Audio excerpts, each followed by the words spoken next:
here's the overview of our lifeboat experiment from class.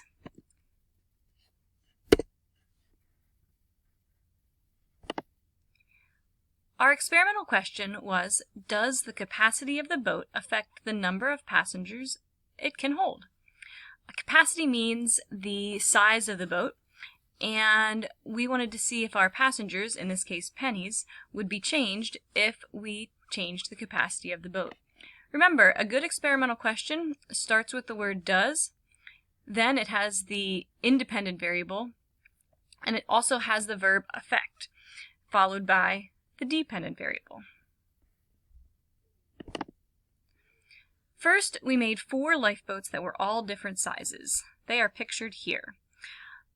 We used a graduated cylinder, which is a cylinder that has the marks of the milliliters on them, to find the capacity of each boat, and which means how many milliliters of water the boat could hold. So what we did was we filled each boat to the very top with water, and we transferred that water into the graduated cylinder to see what the capacity was. This is what our experimental procedure looked like.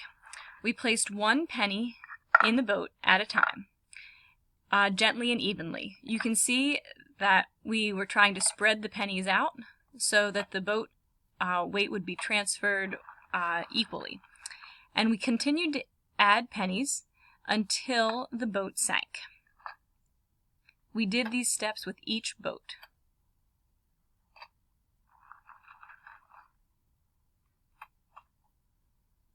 We did not count the penny that sunk the boat.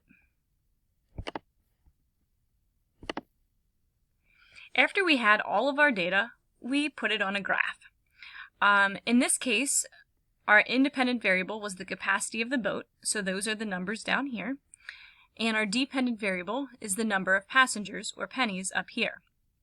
And our overall title is How the Capacity of the Boat Affected the Number of Passengers Supported. Our red dots are corresponding from each boat, how many passengers they held. So for example, our 33 capacity boat held about 15 passengers. Our 48 milliliter capacity boat held about 23 passengers. Our 64 capacity boat held 29 passengers. And our 79 capacity boat held about 34 passengers.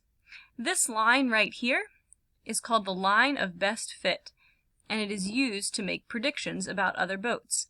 For example, if I wanted to make a prediction about if a boat that had a capacity of 75 milliliters, I would start at the 75, I would go up to my line of best fit, and I would go over and make a prediction that that boat would hold probably around 34 passengers. Again, this is a 2-coordinate graph, making sure we have the x-axis labeled and the y-axis labeled.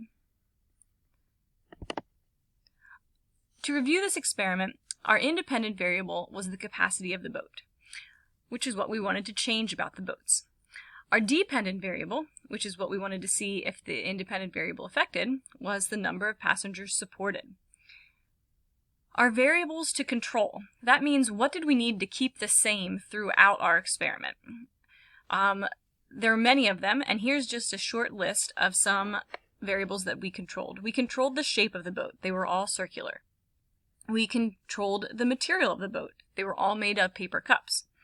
We controlled how to place the pennies in. We all placed them in gently and evenly and 1 at a time. We also controlled the type of passenger. We used pennies for every part of the experiment. We also controlled the temperature of the water. We didn't put some boats in warm water and some in cold water. So anything that we keep the same throughout the experiment are variables to control.